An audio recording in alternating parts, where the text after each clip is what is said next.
హరే కృష్ణ మాతాజీ, ప్రణామాలు మాతాజీ.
హరే కృష్ణ.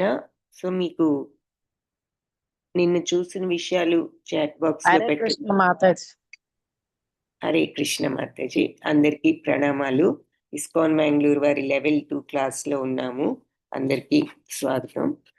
నిన్న చూసిన 14 చాప్టర్ లో సెకండ్ భాగం పాయింట్స్ చాట్ బాక్స్ లో పెడితే చూద్దాము. ఓం అజ్ఞానతిమిరాంధస్య జ్ఞానాంజనశలాకయా చక్షురున్మిలితం యేన తస్మై శ్రీ గురవే నమః. నమో ఓం విష్ణుపదాయ కృష్ణప్రేష్ఠాయ భూతలే శ్రీమతే భక్తివేదాంత స్వామిన్యితి నామినే. నమస్తే సరస్వతి దేవి గౌరవాణి ప్రచారిణే నిర్విశేష శూన్యవాది పాశ్చాత్య దేశధారిణే.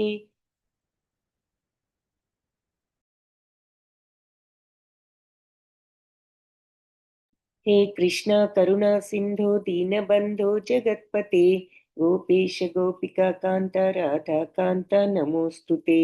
तप्त कांचन गौरांगी राधे वृंदावनेश्वरी वृषभानुसुते देवी प्रणमामि हरिप्रिये. जय श्री कृष्ण चैतन्य प्रभु नित्यानंद श्री अद्वैत गदाधर श्रीवासादि गौर भक्त वृंद. हरे कृष्ण कृष्ण कृष्ण हरे हरे, हरे राम राम राम हरे हरे. హరే కృష్ణ హరే హరే కృష్ణ కృష్ణ హరే హరే హరే, హరే హరే హరే రామ రామ హరే హరే రామ రామ రామ రామ రామ హరే హరే. హరే హరే. हरे कृष्ण कृष्ण कृष्ण हरे हरे, हरे राम राम राम हरे हरे. హరే హరే కృష్ణ కృష్ణ హరే కృష్ణ కృష్ణ కృష్ణ హరే హరే హరే హరే, రామ హరే రామ రామ హరే రామ రామ రామ రామ రామ హరే హరే హరే. హరే. హరే కృష్ణ మాతాజీ. హరే కృష్ణ మాతాజీ. మాతాజీ క్లాస్ స్టార్ట్ అయిందని పెట్టాలి రోజు. మన క్లాస్ స్టార్ట్ అయిన తర్వాత హరే కృష్ణ. మర్చిపోయాను. పర్వాలేదు. సో ఓకే, ఈరోజు 15వ అధ్యాయం చూడబోతున్నాము. పురుషోత్తమ యోగం. ఓకే, సో ఈ పురుషోత్తమ యోగంలో ఈ 20 శ్లోకాలే ఉంటాయి. చిన్న అధ్యాయం, భక్తి యోగం లాగా ఇది కూడా చిన్నది. కానీ ఈ 2 అధ్యాయాలు చిన్నవి కానీ చాలా ముఖ్యమైన అధ్యాయాలు. ఈ 15th చాప్టర్ పురుషోత్తముడు అంటే ఎవరు, ఎవరైనా చెప్పగలరా?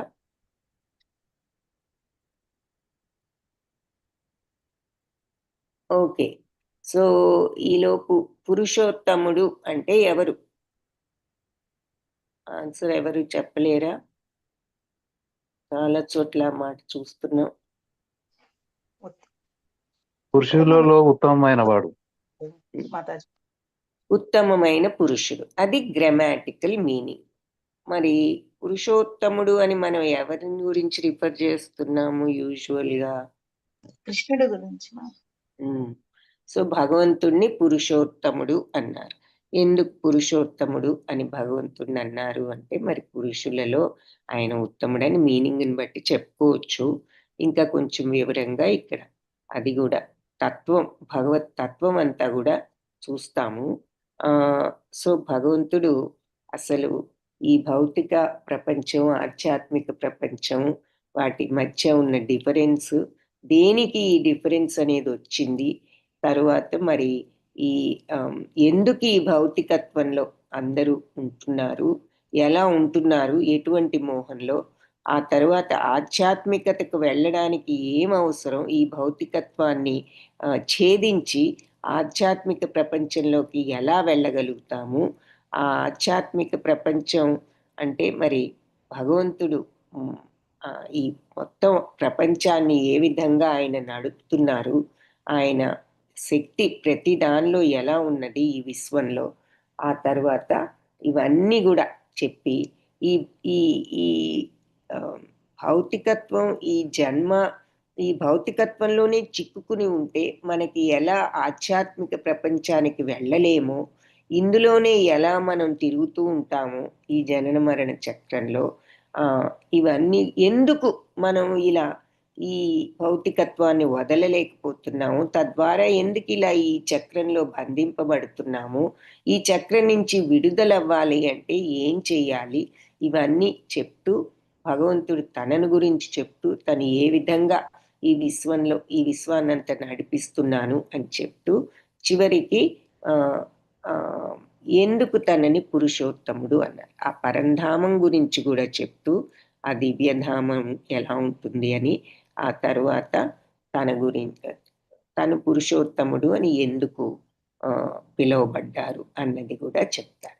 సో సమస్తము ఈ చాప్టర్లో ఈ 20 శ్లోకాస్లో క్లుప్తంగా మనకు అంతా కూడా భౌతికత్వం, ఆధ్యాత్మికత్వం, ఏ విధంగా భౌతికత్వంలో ఉంటున్నాం, ఎందుకు ఉంటున్నాం, ఈ భౌతికత్వం నుంచి ఏ విధంగా దాటి ఆధ్యాత్మికత్వానికి వెళ్ళగలుగుతాం, తర్వాత అసలు భగవంతుడు ఏమిటి, ఆయన చేస్తున్నది ఏమిటి, ఆయన ఏ విధంగా ఈ సృష్టిని నడిపిస్తున్నారు, ఆ తర్వాత ఆయన ఎందుకు పురుషోత్తముడు అయ్యారు, ఇవన్నీ కూడా ఇందులో ఉన్నాయి. సో నిన్నటి చాప్టర్ గురించి చూస్తే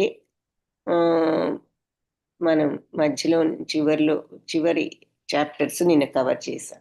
మానవమానాలు, మిత్రశత్రువుల్ని, సో అంటే అన్ని సమంగా చూస్తూ కర్మలయందలి కర్తృత్వ భావాన్ని వదిలిమాడు గుణాతీతుడు. Very good. సో కర్తృత్వ భావం అంటే నేనే చేస్తున్నానని ఫీలింగ్ అన్నమాట. ఎవరైతే అనన్యమైన భక్తి యోగం ద్వారా నన్ను సేవిస్తారో వారి 3 గుణాలు దాటి బ్రహ్మభావానికి అర్హులు. Very good. ఎందుకంటే అవినాశి అయినట్టి అమృతమైన శాశ్వత ధర్మానికి మరియు ఏకాంత సుఖం అంటే శాశ్వతమైన సుఖం అనొచ్చు. అక్షయమైన పరబ్రహ్మం నేను. ఓకే, ధన్యవాదాలు ప్రభుజీ. సో ఇవి స్థిత ప్రజ్ఞుల లక్షణాలు చూసాం కొన్ని. సో అంటే స్థిత ప్రజ్ఞులైన శుద్ధ భక్తులైన ఒకే లక్షణాలతో ఉంటారు. భక్తి మార్గంలో ఉన్న వాళ్ళని శుద్ధ భక్తులు అంటున్నాము, అలా వెళ్ళి జ్ఞానం తెచ్చుకుని ఈ రకమైనటువంటి తత్వంలోకి వెళ్ళిన వాళ్లకు. అదే జ్ఞాన మార్గంలో ఉంటూ ఈ తత్వాన్ని తెలుసుకున్న వాళ్ళు వాళ్ళనేమో స్థిత ప్రజ్ఞులు అని చెప్పి అంటున్నారు. ఓకే, ఇంకెవరైనా ఏదైనా పెట్టదలుచుకుంటే ఇంకా మళ్ళీ తర్వాత కూడా చూద్దాము. హరే కృష్ణ. ఒకే ఒకరు పెట్టారు ఆన్సర్స్, ఇంకా కొన్ని పాయింట్స్ ఉన్నాయి. సో ఎవరైనా చెప్పగలిగితే చాట్ బాక్స్లో పెట్టండి. ఓకే, సో 15వ అధ్యాయంలో పురుషోత్తమ యోగంలో ఫస్ట్ ఏం చెప్పారు? మనకి ఈ వృక్షం అనేది ఒకటి తల్లక్రిందులుగా ఉన్న వృక్షం, ఈ ప్రతిబింబం పైన మామూలు వృక్షం, నీరు ప్రతిబింబంలో తల్లక్రిందులుగా ఉన్న వృక్షం కనిపిస్తోంది. ఆ పైన భగవంతుడు ఆధ్యాత్మిక లోకం చూస్తున్నాం. సో ఫస్ట్ భగవాను వాచ్తో ప్రారంభం. శ్రీ భగవాను వాచ ఊర్ధ్వమూలమదశాఖం అశ్వత్థం ప్రాహురవ్యయం ఛందాంసి యస్య పర్ణాని యస్తం వేద స వేదవిత్. ఊర్ధ్వమూలం, మూలమేమో ఊర్ధ్వం అంటే పైకి, అధ శాఖం, శాఖలు అంటే ఏమిటి? కొమ్మలు. కొమ్మలు అధ అంటే క్రిందికి. సో మూలం వేళ్ళు పైకి, కొమ్మలు క్రిందికి ఉన్న అశ్వత్థం ప్రాహుర్ అవ్యయం, అవ్యయమైనటువంటి ఈ అశ్వత్థం అనేటటువంటి చెట్టు ఉన్నదని ప్రాహు చెప్పబడింది. సో వేళ్ళు పైకి కొమ్మల క్రిందికి ఉన్న ఒక అవ్యయమైన అశ్వత్థం అనేటటువంటి వృక్షం ఉన్నదని చెప్పబడింది. ఛందాంసి యస్య పర్ణాని, దీని యొక్క పర్ణాలు ఆకులు, ఛందాలు అంటే వేద మంత్రాలు, యస్తం వేదస, ఎవరికైతే ఇది వేద తెలుసుకుంటారో, ఎవరైతే ఈ వృక్షాన్ని అర్థం చేసుకుంటారో, స అతను వేద విధుడు, వేదాలన్నీ తెలిసినవాడు. సో వేళ్ళేమో కిందికి పైకి, కొమ్మలేమో క్రిందికి ఉన్న అశ్వత్థ వృక్షం నశింపులేనిది ఒకటి ఉందని చెప్పబడింది. ఈ వృక్షాన్ని అర్థం దాని వ్రేళ్ళే, దాని ఆకులన్నీనేమో వేద మంత్రాలు. ఈ వృక్షాన్ని అర్థం చేసుకున్నవాడు వేదాలన్నీ కూడా తెలిసినవాడు అని చెప్పి ఈ శ్లోకం చెప్తారు. సో ఏమిటి ఇంకా ఈ వృక్షం గురించి ఏం చెప్తున్నారు? అధశ్చోత్వం ప్రసృతాస్తస్య శాఖ గుణ ప్రవృద్ధ విషయ ప్రవాల అధశ్చ మూలాన్యనుసంతతాని కర్మానుబంధీని మనుష్యలోకే. అధశ్చ ఊర్ధ్వం, కిందికి చ మరియు ఊర్ధ్వం పైకి, ప్రసృతాస్తస్య శాఖ అంటే స్ప్రెడ్ అవుతున్నాయన్నమాట ఈ శాఖలు, బ్రాంచెస్ పైకి కిందకి విస్తారంగా మరి పెరిగిపోతున్నాయట ఈ కొమ్మలు.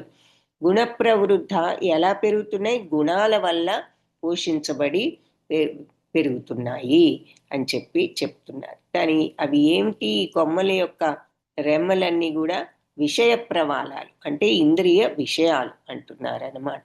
సో ఈ కొమ్మలన్నీ పైకి కిందకి విస్తారంగా పెరుగుతున్నాయి. దేనివల్ల అంటే గుణ ప్రవృద్ధ, గుణాల వల్ల పోషించబడుతూ అలా పెరిగిపోతున్నాయి. మామూలు చెట్టు ఎలా పెరుగుతుంది?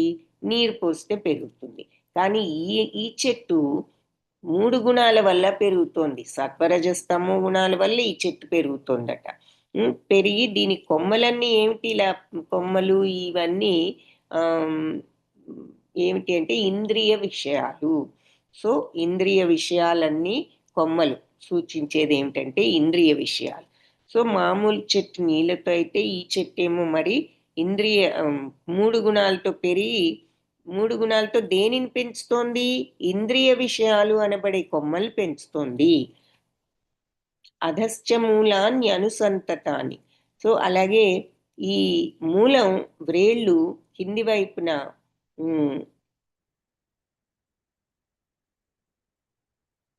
ఇవి క్రిందికి కూడా వెళ్తూ మరి ఎలా ఉన్నాయి అంటే కర్మానుబంధీని మనుష్యలోకే, మనుష్యులందరినీ ఈ కర్మబంధాలలో ఎలా చిక్కుపోయేటట్లు చేస్తాయో, మన కర్మబంధాలన్నీ ముడులైపోయి మనల్ని బంధించేస్తున్నాయి కదా, అలా ఈ వ్రేళ్ళు కూడా ముడులు పడిపోయి ఉన్నాయి అని చెప్పి వాటిని సూచిస్తున్నాయి, మనుష్యులందరి యొక్క కర్మబంధాలను అని చెప్పి చెప్తున్నారు. సో ఇక్కడ చెప్పిన 3 పాయింట్లు ఏమిటి అంటే ఈ కొమ్మలన్నీ కూడా మరి గుణాల వల్ల పోషించబడుతూ ఇలా విస్తారంగా పెరిగిపోతున్నాయి. ఏమిటి కొమ్మలు అంటే ఇంద్రియ విషయాలు. ఇంద్రియ విషయాలు అంటే ఇంద్రియాలు చూసేటటువంటి వస్తువులు, చూసేటటువంటివి, గ్రహించేటటువంటి విషయాలు. ఏం గ్రహిస్తాయి? కనిపించేది, వినిపించేది, నోటికి రుచి చూసేవి, మరి చర్మం అన్ని వస్తువులు తగిలితే స్పర్శతో దానిని గ్రహిస్తుంది. ఇది మెత్తగా ఉంది, ఇది గట్టిగా ఉంది అని ఇట్లా. సో ఇవన్నీ అంటే వస్తువులు అన్నమాట. ఈ భౌతిక ప్రపంచపు వస్తువులు వీటిని ఇంద్రియ విషయాలు అంటున్నారు. సో ఈ కొమ్మలన్నీ అంటే ఏమిటి, మనకి ప్రలోభాలు కలిగించే విషయాలు. అవి చూసే కదా మన కోరికలు మొదలవుతాయి. సో ప్రలోభాలు కలిగించే విషయాలు. సో ఇదంతా చూస్తుంటే మనకి ఏమర్థం అవుతుంది, ఇది ఏమి చెట్టబ్బా, దీనికేమో మరి తలక్రిందులుగా ఉన్నది, దీని కొమ్మలు చూస్తేనేమో ఏదో మరి ఇంద్రియ విషయాలు అంటున్నారు, ఇదేమో నీటి వల్ల కాదు 3 గుణాల వల్ల పోషించబడుతుంది అంటున్నారని డౌట్ మరి రావాలి. తర్వాత ఏమిటి అంటే మరి ఇది భౌతిక ప్రపంచం నిండా మరి ఈ ఇంద్రియ 3 గుణాలు నిండి ఉందని చెప్పుకున్నాం కదా. సో ఈ కొమ్మ, ఈ తలక్రిందులుగా ఉన్న వృక్షం భౌతిక ప్రపంచాన్ని సూచిస్తోంది. సో ఈ భౌతిక ప్రపంచం ఎలా ఉంటుంది అంటే ఇలా కర్మబంధాలు, ఈ వ్రేళ్లు ముడిపడిపోయి ఉన్నాయి కదా, అలా మన కర్మబంధాలన్నీ ముడిపడిపోయేట్టు ఈ భౌతిక ప్రపంచాన్ని పెంచేదే ఈ 3 గుణాలు. అందుకే ఇంత విస్తారంగా 3 గుణాలతో ఈ ఇంద్రియ విషయాలను పెంచుతోంది. ఈ వస్తువులన్నిటితో మన కోరికల్ని పెంచుతోంది అని అర్థం అన్నమాట. ఇవన్నీ మన ప్రలోభాలకు కారణాలు. సో ఎలా పెరుగుతున్నాయి మన ప్రలోభాలు అంటే మన యొక్క గుణాలను బట్టి. ఈ సత్వరజస్తమో గుణాలు అలవర్చుకుని కోరికలతో మరి అవి ఇంద్రియాలు మరి ఈ విషయాలన్నిటిని చూపిస్తూ వినిపిస్తూ మనకి ప్రలోభాలు కలిగిస్తున్నాయి ఈ గుణాల వల్ల. సో ఇది మనం ఇక్కడ అర్థం చేసుకోవాల్సిన మెయిన్ పాయింట్. ఇది భౌతిక ప్రపంచానికి సూచన. ఈ తల్లక్రిందులుగా ఉన్న చెట్టు ఏమిటి అంటే ఇది భౌతిక ప్రపంచము. అందుకే మనకు భౌతిక ప్రపంచంలో చూసినప్పుడు 14 లోకాల్లో పైన సత్యలోకం ఉందని చూస్తాం కదా, తర్వాత మరి పైలోకాలు, స్వర్గలోకాలు ఇవన్నీ అయిన తర్వాత మధ్యలో భూలోకం, తర్వాత క్రింది లోకాలు చూస్తాం. సో అది ఇక్కడ మనం చూస్తున్నాం. బ్రహ్మదేవుడు పైలోకం, తర్వాత ఇక్కడ ఐరావతం మీద ఇంద్రుడు, మరి స్వర్గలోకాలు, ఉన్నత లోకాలు, మధ్యలో భూలోకం, మనుష్యులను చూస్తున్నాం. రకరకాల పనులు, మంచి పనులు, చెడు పనులు అన్నీ చేసేవాళ్ళు కనిపిస్తున్నారు. ఇంకా క్రిందికి వెళ్తే జంతు లోకాలంటే క్రింది లోకాలని అర్థం. సో అది ఇక్కడ ఈ భౌతిక ప్రపంచం. ఈ తల్లక్రిందులుగా ఉన్న చెట్టు ఏమిటి అంటే భౌతిక ప్రపంచం. ఇక్కడ మనకి ఈ చిత్రంలో పైన మామూలుగా ఉన్న చెట్టు అయితే కింద పక్కన ఒక చిన్న కొలను లాంటిది ఉంది. దాని యొక్క నీటిలో ప్రతిబింబం కనిపిస్తోంది తల్లక్రిందులుగా ఉన్న చెట్టు. సో ఈ చెట్టు తల్లక్రిందులుగా ఉంది అంటే దీనికి కూడా, ఇది కూడా మరి దేనికో దానికి ప్రతిబింబం అయి ఉండాలి కదా. నార్మల్గా చెట్టు ఎప్పుడు తిన్నగా ఉంటుంది. ఈ తలక్రిందులుగా ఉంది అంటే ఏమిటి, దేనికో ఒక దానికి ఇది మరి ప్రతిబింబం అయి ఉండాలి. అంటే 2 విషయాలు, పైన ఒక నిజం చెట్టు ఉండాలి, ప్రతిబింబించడానికి అక్కడ నీరు లాంటిది ఏదో ఒకటి ఉండాలి, రిఫ్లెక్షన్. అద్దమో నీరో ఏదో జనరల్గా మనకి ప్రకృతిలో చెట్టు ప్రతిబింబించాలి అంటే ఏదో ఏదో కాలువ ఒడ్డునో ఎక్కడో చూస్తే మనకి నీటిలో చూస్తే ఆ చెట్టు తలక్రిందులుగా కనిపిస్తుంది. సో ఇక్కడ ఈ తలక్రిందులుగా ఉన్న చెట్టుకు పైన ఉన్న నిజం చెట్టు ఏది, దేనిలో ప్రతిబింబిస్తోంది అనే క్వశ్చన్ మనకు రావాలి. సో పైన ఉన్న నిజం చెట్టు ఏమిటి అంటే ఆధ్యాత్మిక ప్రపంచము. ఈ ఆధ్యాత్మిక ప్రపంచం దేనిలో ప్రతిబింబించి ఇలా తలక్రిందులైపోయి భౌతికత్వం అయింది అంటే నీటిలో కోరిక అనే నీటిలో ప్రతిబింబించి. సో కోరిక అనేది వచ్చిందంటే అంత పవిత్రమైన ఆధ్యాత్మిక ప్రపంచం కలుషితమైపోయి భౌతిక ప్రపంచం అయిపోతుంది అన్నమాట. ఈ కోరిక అంతటి పవర్ఫుల్ అన్నమాట. అంత పవిత్రమైన ఆధ్యాత్మిక ప్రపంచం కోరిక అనేది లేని నిత్యానంద తత్వం, అమృత తత్వం ఉన్న ఆధ్యాత్మికత. కోరిక అనేది వచ్చినప్పుడు అది మరి ఇలా తలక్రిందులు అవుతుంది. అయితే ఆధ్యాత్మిక భౌతిక ప్రపంచంలో ఈ కోరికను కలిగించేది ఏమిటి అంటే ఈ సత్వరజస్తమో గుణాలు. అందుకనే ఈ కొమ్మ ఈ భౌతిక ప్రపంచం అంతా ఇలా పెరిగిపోతుంది విస్తారంగా. ఈ కొమ్మలు ఇవన్నీ తలక్రిందులుగా దేనివల్ల అంటే ఈ గుణాల వల్ల పెరిగి మనకి కొమ్మలు దేనిని సూచిస్తున్నా ఇంద్రియ ప్రలోభాలు అన్నమాట. అవి ఇంద్రియాలు ఈ భౌతికంగా కనిపించే ఈ ప్రపంచంలో ఉన్న ఈ భౌతిక వస్తువులన్నిటినీ, ఈ విషయాలన్నిటినీ చూపించి మనకి ప్రలోభాలు కలిగిస్తోంది ఈ సత్వరజస్తమో గుణం అని స్వభావం. కాబట్టి అది నీటి బదులు ఈ గుణాలతో పెరుగుతోంది. ఈ కొమ్మలేమో మరి మన ప్రలోభాలను సూచిస్తున్నాయి, ఇంద్రియ ప్రలోభాలు అని చెప్తున్నారు అంటే దాని అర్థం అదనమాట. సో ఈ భౌతిక ప్రపంచంలో అందరూ కూడా ఈ సత్వరజస్తమో గుణాలని ఇలా చెట్టు గనక పోషించబడ్డట్టు మనం కూడా వాటిని అలవర్చుకుని మనకు చెట్టు గనక ఈ వీటితో పెరిగి ఎలా ఇంద్రియ విషయాలు ప్రలోభాలు ఇవన్నీ ఇలా విస్తారంగా పెరిగిపోతున్నాయో మనలో కూడా ఈ ఇంద్రియ కోరికలు ప్రలోభాలు పెరిగిపోతున్నాయి ఈ 3 గుణాల వల్ల అని దీని అర్థం అన్నమాట. ఓకే, ఇది అందరికి అర్థమైంది కదా ఈ పాయింట్. సో ఇప్పుడు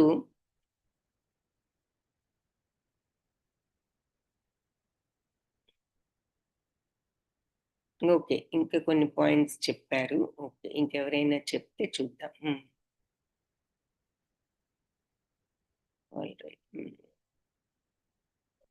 మళ్ళీ వెయిట్ చేద్దాము, ఇంకెవరైనా పెడితే లాస్ట్కి అన్ని పాయింట్స్ చూద్దాం. ఓకే, సో ఈ చెట్టు ఈ రకంగా మనకు ఆధ్యాత్మిక ప్రపంచానికి ఆధ్యాత్మిక ప్రపంచం కోరిక అనే నీటిలో ప్రతిబింబించి ఇలా తల్లక్రిందులైపోయిన భౌతిక ప్రపంచమే ఈ తల్లక్రిందులుగా ఉన్న అశ్వత్థ వృక్షం.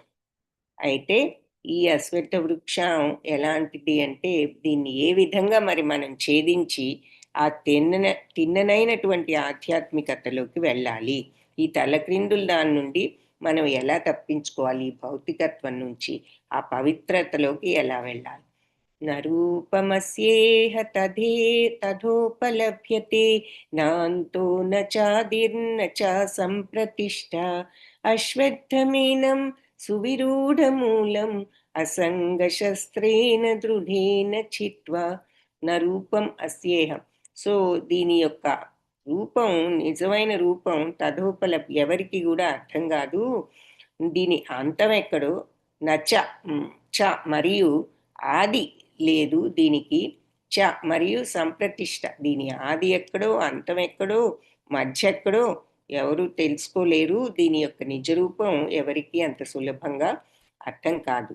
అశ్వత్థమేనం అయితే సువిరూఢ మూలం, ఈ అశ్వత్థ వృక్షాన్ని సువిరూఢంగా మరి నరికివేయాలి అంటే అసంగశస్త్రేణ, అసంగత్వం డిటాచ్మెంట్ వైరాగ్యం అనేటటువంటి శస్త్రంతో అనేటటువంటి ఆయుధంతో దృఢేన చిత్వ దృఢ చిత్తంతో దీనిని మనం నరికివేయాలి. సువిరూఢ మూలంగా అంటే వేళ్ళతో సహా మనం క్రింది వరకు నరికివేయాలి ఈ అశ్వత్థ వృక్షాన్ని, అంటే ఈ భౌతికత్వాన్ని.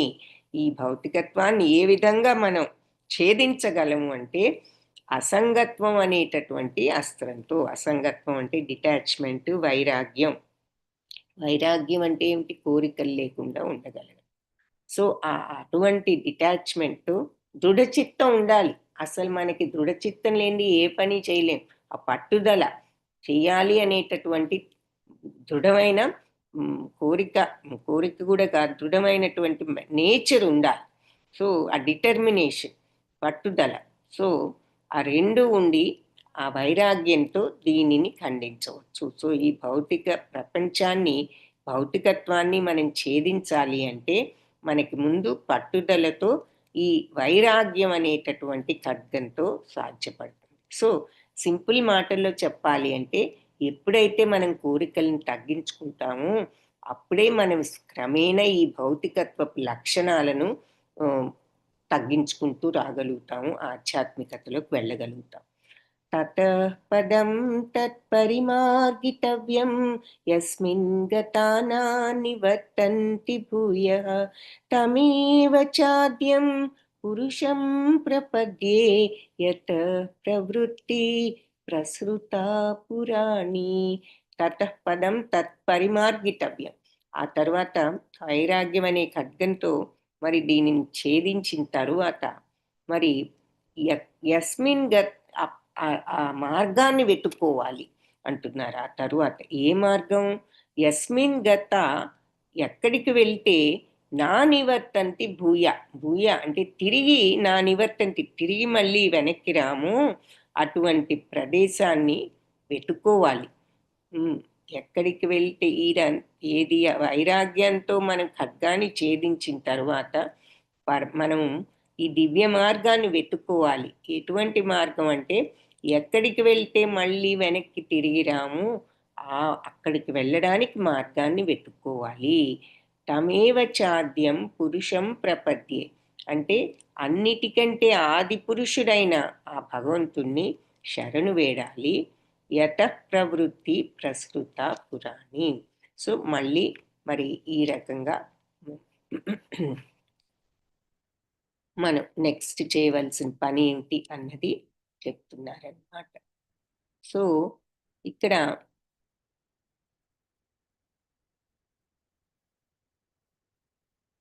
ఈ అశ్వత్థ వృక్షం ఉన్నది కాబట్టి మంచి వ్రేళ్లతో చాలా స్ట్రాంగ్ గా ఉంది ఈ భౌతిక ప్రపంచం, తల్లక్రిందులుగా ముడులు పడిపోయి కదా.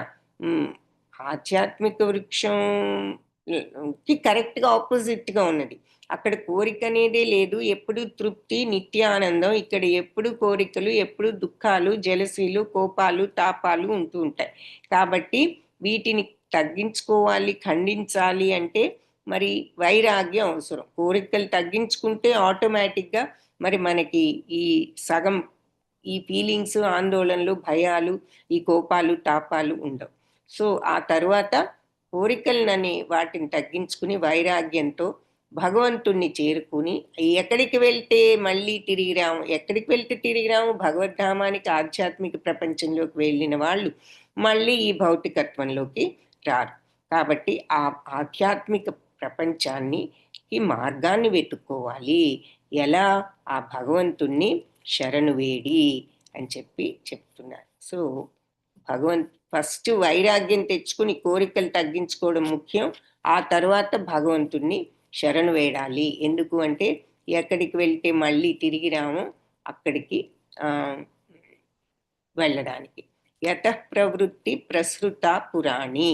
సో ఎవరి నుండి అయితే సమస్తం ప్రారంభమైందో అటువంటి భగవంతుణ్ణి శరణు వేడాలి అని చెప్తున్నారు. సో ఈ వృక్షం యొక్క నిజరూపం ఎవరికి తెలీదు, దీని ఆది మధ్య అంత్యాలు ఎక్కడనే విషయం కూడా ఎవరు తెలుసుకోలేరు. కానీ స్థిరంగా నాటుకున్న వేళ్లతో విలసిల్లే ఈ వృక్షాన్ని వైరాగ్యం అనే ఖడ్గంతో ఖండించాలి. తర్వాత పునర్జన్మ లేకుండా చేసే పరమపదాన్ని వెతుక్కోవాలి. సో ఎవరి నుండి సమస్తము ఆరంభమైందో, ఎవరి నుంచి అనాది కాలంగా సమస్తము వ్యాపించి ఉన్నదో అటువంటి పరమ పురుషుణ్ణి శరణు వేడాలి. యత ప్రవృత్తి ప్రస్తుత పురాణి. ఎవరి నుండి సమస్తం ఆరంభమై వ్యాపించి ఉన్నదో అటువంటి పురుషుణ్ణి ప్రపద్యే శరణు వేడాలి. తమేవచ ఆద్యం. ఆద్యం అంటే ఆది పురుషుడు, మొదట మరి భగవంతుడే కదా ఉన్నది. అటువంటి భగవంతుని శరణు వేడాలి. ఏది? యస్మిన్ గతాన, ఎక్కడికి వెళ్తే మళ్ళీ తిరిగి రాము అటువంటి పరమపదాన్ని వెతుక్కుని భగవంతుణ్ణి శరణు వేడాలి అని చెప్తున్నారు. సో అది మార్గం. ఎలా మనం ఈ తలక్రిందులైన భౌతికత్వం నుంచి ఆధ్యాత్మికతలకు వెళ్ళాలి అంటే ఇంకా ఏం చెప్తున్నారు?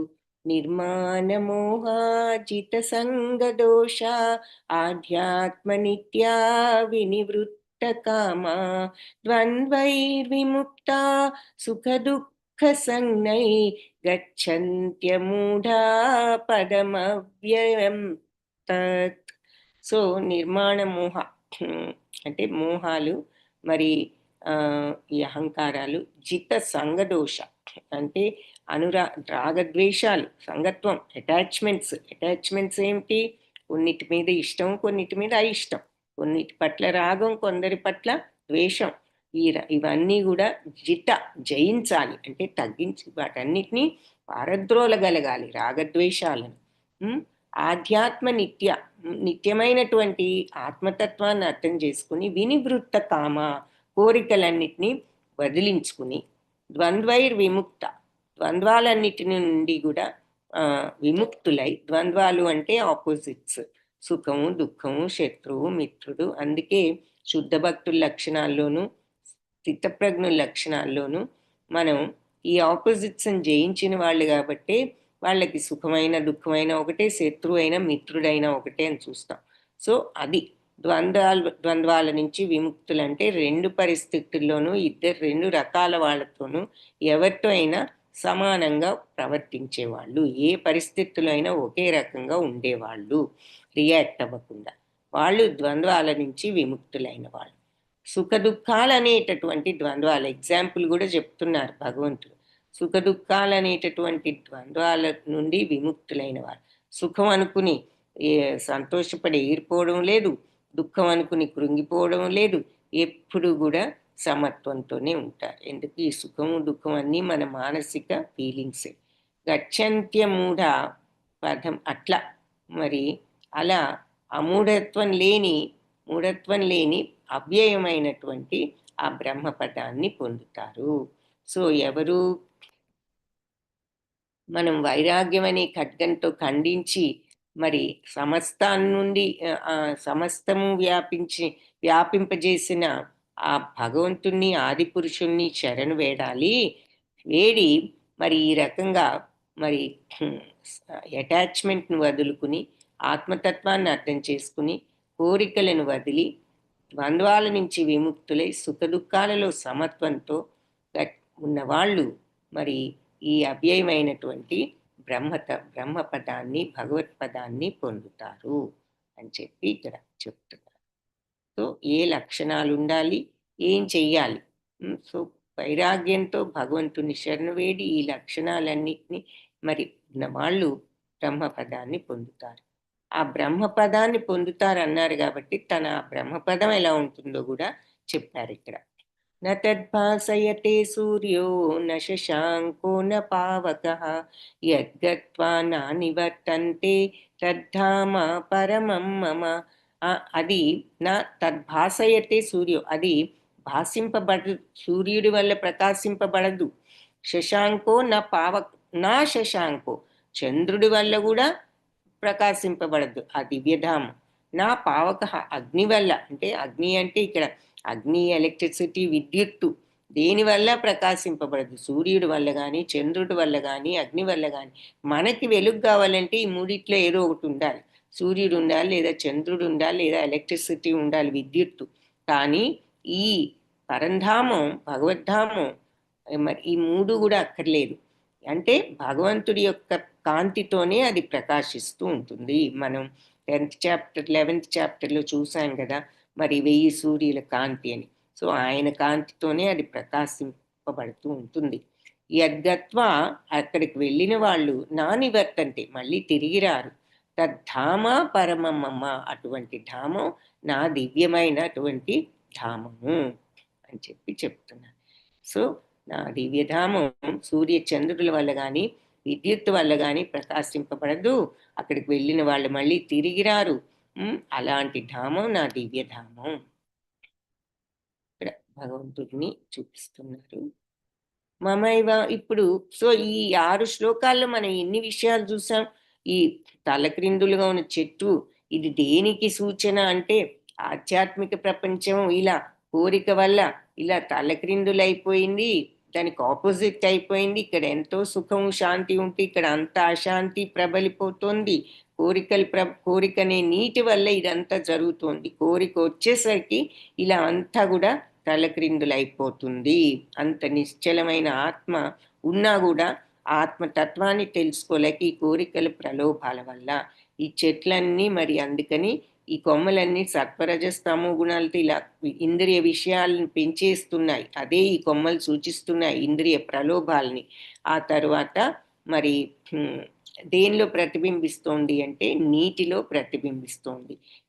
ఈ మూడులు పడిపోయిన వేళ్ళేమో మన కర్మబంధాలను సూచిస్తున్నాయి, ఆకులేమో వేద మంత్రాలు అన్నారు.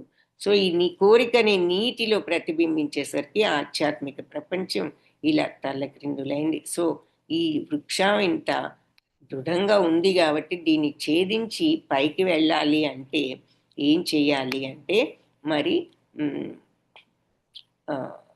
అసంగశస్త్రైన దృఢైన చిత్వ, వైరాగ్యంతో దృఢ చిత్తంతో పట్టుదలతో ఛేదించి మరి సర్వాన్ని కూడా సృష్టించి పోషించే ఆది పురుషుడైన భగవంతుణ్ణి శరణు వేడాలి అని చెప్పి ఆ తర్వాత మరి ఇలా అహంకారము కోరికల్ని మరి వదిలి ద్వంద్వాలను నుండి విముక్తులై నిత్యమైన ఆత్మతత్వాన్ని తెలుసుకుని ఆ తరువాత తెలుసుకున్న వాళ్ళు ఈ రకంగా శాశ్వతమైన బ్రహ్మపదాన్ని పొందుతారు. ఆ బ్రహ్మపదం ఇలా సూర్య చంద్రుల వల్ల కాకుండా భగవంతుడి వల్లే ప్రకాశింపబడుతూ ఉంటుంది. అక్కడికి వెళ్ళిన వాళ్ళు మళ్ళీ తిరిగి రారు. మమైవాంశో జీవలోకే ఇప్పుడు ఈ జీవులందరి గురించి చెప్తున్నారనమాట. ఇప్పుడు బ్రహ్మపదానికి వెళ్తారని ఆ బ్రహ్మపదం ఎలా ఉంటుందో చెప్పి ఇప్పుడు ఈ జీవులందరి గురించి చెప్తున్నారు. మమైవాంశో జీవలోకే జీవభూత సనాతన మనశ్శష్టాని ఇంద్రియాణి ప్రకృతిస్థాని కర్షతి. నా అంశే జీవులు, ఈ లోకంలో ఉన్న జీవులందరూ కూడా నా అంశతోనే ఉన్నారు. సనాతనులు ఏది ఈ జీవులు అంటే ఈ ఆత్మ మరి అజోనిత్య శాశ్వతంయో పురాణం అన్నారు. ఎప్పటి నుంచో ఉంది దీనికి మరి మరణం లేదు కాబట్టి వీళ్ళంతా కూడా నా శాశ్వతమైన అంశలే ఈ జీవులందరూ కూడా ఇక్కడ ఉన్నవాళ్ళు. కానీ మనశ్శష్టాని ఇంద్రియాన్ని, మనస్సుతో పాటు 6 ఇంద్రియాలతో, 5 ఇంద్రియాలు ప్లస్ మనస్సుతో కలిపితే 6. సో ఈ 6 ఇంద్రియాలతో ప్రకృతి స్థాని కర్షతి, ప్రకృతిలో ఉంటూ ఇలా కష్టాలు పడుతున్నారు. ఈ ప్రపంచంలో ఉన్న జీవులందరూ నా శాశ్వత అంశలే. కానీ ఈ బద్ధ జీవితం కారణంగా వీళ్ళంతా మరి ఈ మనస్సు ఈ ప్రలోభాలకు గురి అయిపోయి వాళ్ళు ఎన్నో ఈ ఇంద్రియాల వల్ల మనస్సు వల్ల తీవ్రమైన కష్టాలు అంటే సంఘర్షణలకు గురి అవుతున్నారు. ఈ దుఃఖం సుఖం బాధ భయం కోపము తాపము జలసి వీటన్నిటికీ గురవుతున్నారు. ఎందుకంటే ఇంద్రియాల వల్ల మనసు వల్ల. ఇక్కడ మనకి చిత్రం చూసాం కదా, 5 ఇంద్రియాలు మరి గుర్రాలు లాంటివి ఇలా ప్రలోభాలు కలిగిస్తూ తీసుకుపోతూ ఉంటాయి. మనసేమో కళ్ళం, మరి వెనక బుద్ధి అనే సారథి కంట్రోల్ లేకపోతే మైండ్ ఇంద్రియాలు ఎటు తీసుకువెళ్తే అటు వెళ్ళిపోతూ ఉంటుంది. కానీ వెనక బుద్ధి అనే సారథి లాగుతూ ఉంటుంది. ఒక్కొక్కసారి బుద్ధి కూడా లొంగిపోవాల్సి వస్తుంది ఇవి బలంగా లాగితే అనేది చూసాము. వెనకున్న ఆత్మ సాక్షిభూతం ఎందులోనూ కల్పించుకోదు అని చూసాము. సో మనం ఇలా ఈ భౌతిక ప్రపంచంలో వీరి నిమగ్నం అవడానికి కారణం ఏమిటి అంటే ఇంద్రియాలు మనస్సు బుద్ధి కూడా. శరీరం యదవాప్నోతి యచ్చాప్యుత్క్రామతీశ్వరః గృహీత్వైతాని సంయాతి న వాయుర్గంధాన్ని వాశయాత్. ఈ వాయువు గనక వాసనలో ఒక చోటు నుంచి ఒక చోటుకు మోసుకు వెళ్తూ ఉంటుంది చూడండి. మన ఇంట్లో కూర్చుంటే పక్కింట్లోని మనకి ఏదో సన్నజాతి పూల వాసన ఏదో వస్తుంది. ఎక్కడి నుంచి వస్తుందబ్బా, మనకి ఇక్కడ పక్కన పువ్వులు లేవు చెట్టు లేదు అని మనకి డౌట్ వస్తే మనం ఏమనుకుంటాం, పక్కింట్లో చెట్టు ఉంది ఆ వాసన మన దాకా వచ్చింది అంటే ఎవరు తీసుకొచ్చారు, గాలి వచ్చినప్పుడు ఆ వాసన మనకి తగులుతుంది. సో గాలి ఏ విధంగా ఈ వాసనలను మోసుకుపోతూ ఉంటుందో మన యొక్క జీవుడు కూడా తన యొక్క భావాలన్నిటినీ తను నెక్స్ట్ శరీరంలోకి తీసుకువెళ్తాడు అని చెప్పి ఇక్కడ చెప్తున్నారన్నమాట. ఎలా అంటే వాయుర్గంధ నివాశయత్తు, వాయువు గనక గాలి గనక వాసనలు మోసుకుపోయినట్టు ఈ జీవుడు తనలో ఉన్నటువంటి ఫీలింగ్స్ అన్నిటినీ కూడా ఒక శరీరంలోంచి నెక్స్ట్ శరీరంలోకి తీసుకువెళ్తాడు. సో మనకున్నటువంటి ఇష్టాలు అయిష్టాలు ఇవన్నీ కూడా మనతో పాటు వస్తాయి. అందుకే స్ట్రాంగ్ ఫీలింగ్స్ అనేవి వద్దు, సమత్వం తెచ్చుకోండి. ఏ విషయంలోనూ ఇంత స్ట్రాంగ్ లైకింగ్ కానీ డిస్లైక్ కానీ ఉంటే అది నెక్స్ట్ జన్మలో కూడా వస్తుంది. వస్తే ఏమైందంట ఇప్పుడు అనే డౌట్ వచ్చిందనుకోండి, ఈ భావాలన్నిటితో నెక్స్ట్ జన్మలో కూడా మరి మనం ఇక్కడ ఇదే ఫీలింగ్స్తో ఉంటాము అంటే మరి మోక్షం అనేది ఉండదు. తీసుకువెళ్తే ఏమవుతుందో అది కూడా చెప్తున్నారు. శ్రోత్రం చక్షుస్పర్శనం చ రసనం ఘ్రాణమేవ చ అధిష్టాయ మనశ్చాయం విషయానుపసేవతే. సో అక్కడ శ్రోత్రము అంటే వినికిడి, చక్షులు కళ్ళు, స్పర్శ మరియు రసనం అంటే రుచి, ఘ్రాణం వాసన, వీటన్నిటితో ఈ కొత్త శరీరంలో ఈ కొత్త ఇంద్రియాలతో ఇవన్నీ మళ్ళీ మనం ఎక్స్పీరియన్స్ చేస్తూ అదే భావాలని పొందుతాము. ఈ విధంగా ఇంకొక దేహంలోకి వెళ్ళి దానికి ఆ దేహంలో ఉన్న చెవులు కళ్ళు ముక్కు ఈ ఇంద్రియాలతో మనస్సుతో మళ్ళీ అతడు ఇదే ఇంద్రియార్థాలను అనుభవిస్తాడు. సో పూర్వజన్మలో మనం ఏ ఏ ఇష్టాలు ఉన్నాయో మోస్ట్లీ మళ్ళీ అవే కంటిన్యూ అవుతాయి.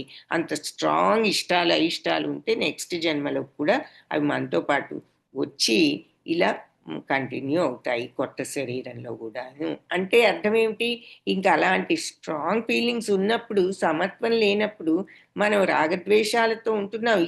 ఇష్టాలు ఈ ఫీలింగ్స్ వస్తున్నాయి అంటే మనం రాగద్వేషాల నుంచి విముక్తులం కాలేదు. అంటే రాగద్వేషాలు ఉన్నంత కాలం మనకి మోక్షం అనేది లేదు. ఈ జనన మరణ చక్రం నుంచి ఇంకో శరీరం మళ్ళీ వస్తూనే ఉంటుంది. అందుకే సమత్వం అవసరము. అన్నిటి పట్ల సమత్వాన్ని తెచ్చుకోండి, స్ట్రాంగ్ ఫీలింగ్స్ వద్దు అని చెప్పి అన్నిసార్లు మనకి సమత్వమే యోగం అని చెప్పేదే అందుకన్నమాట. కోపము, తాపము, ఇష్టము, అయిష్టము, రాగము, ద్వేషము ఇవన్నీ కూడా బంధాలే, మనకి మళ్ళీ జన్మని కలిగించే బంధాలు. కాబట్టి వీటన్నిటిని ప్రక్కన పెట్టాము అంటే మనకి ఈ బంధాలు కానీ ఇవి ఏర్పడకుండా ఉండడానికి మార్గం ఏమిటంటే ఇవి పక్కన పెట్టాలి. ఇవి పక్కన పెట్టాలి అంటే ముందు ఆ కోరిక అనే దాన్ని తగ్గించుకోవాలి. ఇవన్నీ ఎందుకు వస్తున్నాయి? ఏదో కోరిక ఉండబట్టే ఇవన్నీ. తీరదేమోననే భయం, తీరదేమోననే ఆందోళన, తీరిన వాళ్ళ మీద జలసి, తీరకపోతే మన కోపం, తీర్చని వాళ్ళ మీద కోపం, ఇవన్నీ కూడా కలుగుతున్నాయంటే ఏదో ఒక కోరిక ఉండబట్టే, చిన్నదైనా పెద్దదైనా. సో అందుకని కోరికలన్నిటినీ ప్రక్కన పెట్టి చేయవలసినది డ్యూటీని చేయడం మన శాయశక్తుల కరెక్ట్గా, ఆ తర్వాత ఏది జరిగిన సమత్వంతో ఉండగలగడం. అది లేకుండా మనం రాగద్వేషాలు పెట్టుకుంటే బంధాలు ఏర్పడతాయని చూసామంటే ఏమిటి? ఇలాగే నెక్స్ట్ జన్మలో కూడా రాగద్వేషాలను మోసుకువెళ్ళి మళ్ళీ బంధాలు ఏర్పరచుకుంటూ మళ్ళీ ఇదే పద్ధత్వంతో ఉంటాం, ఈ సమత్వం అనేది లేకపోగా. సో దీన్ని దేంతో పోలుస్తున్నారు అంటే పంది మరి ఈ బురదలో ఉంటూ అదే బాగుంది అనుకుంటూ ఉంటుంది. మనం బయటకు వస్తే శుభ్రపడతాము అన్నది దానికి తెలిసినా కూడా దానికి ఇష్టం ఉండదు బయటికి రావడం, దానికి అదే హాయిగా ఉంది అనుకుంటుంది. అలాగే మనం కూడా ఈ భౌతిక శరీరంలోనే తిరుగుతూ ఈ జనన మరణ చక్రం, ఈ మాయలు, ఈ కోరికలే బాగున్నాయి అనుకుంటున్నాం.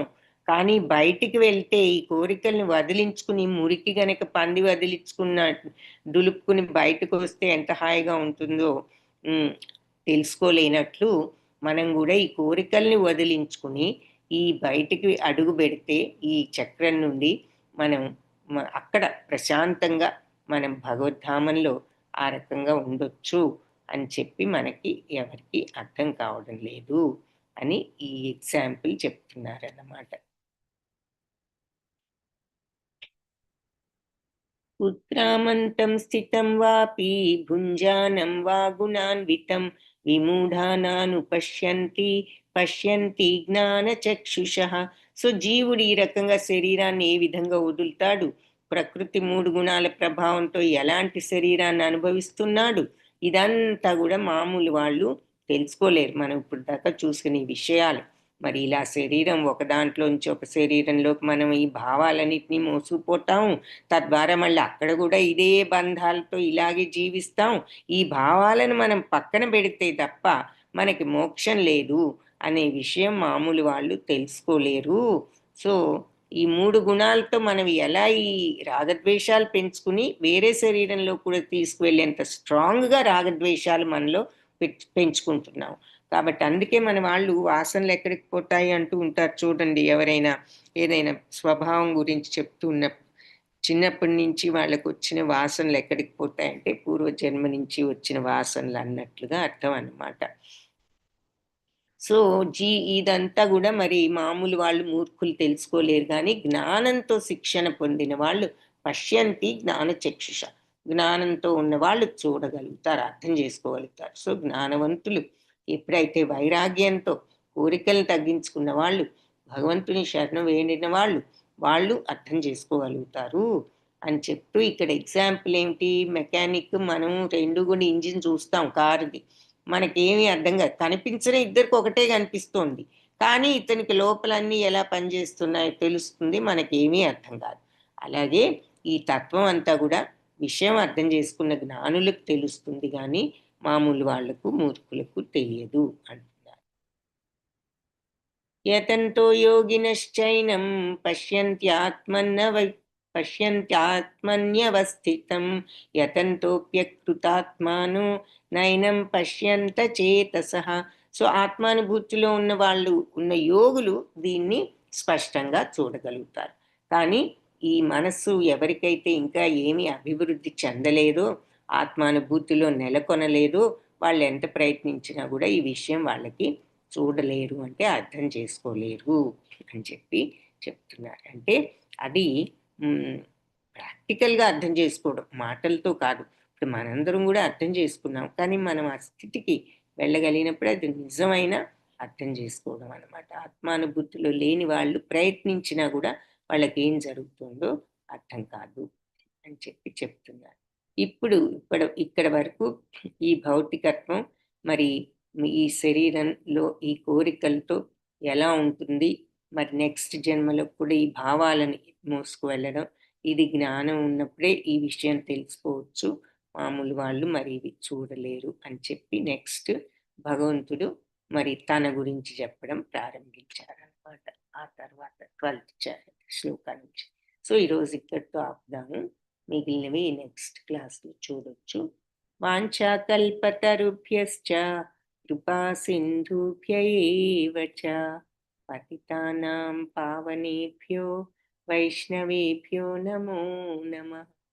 హరే కృష్ణ. అందరికీ క్లాస్కి వచ్చినందుకు ధన్యవాదాలు. హరే కృష్ణ హరే కృష్ణ మాతాజీ, ప్రణామాలు, ధన్యవాదాలు మాతాజీ. మాతాజీ. ధన్యవాదాలు మాతాజీ. మాతాజీ, ధన్యవాదాలు.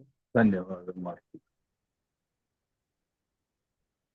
సో మండే మళ్ళీ, సారీ రేపు ఫ్రైడే ఉంది కదా మాతాజీ, టుమారో ఈ క్లాస్లో ఇది ఫినిష్ చేద్దాము.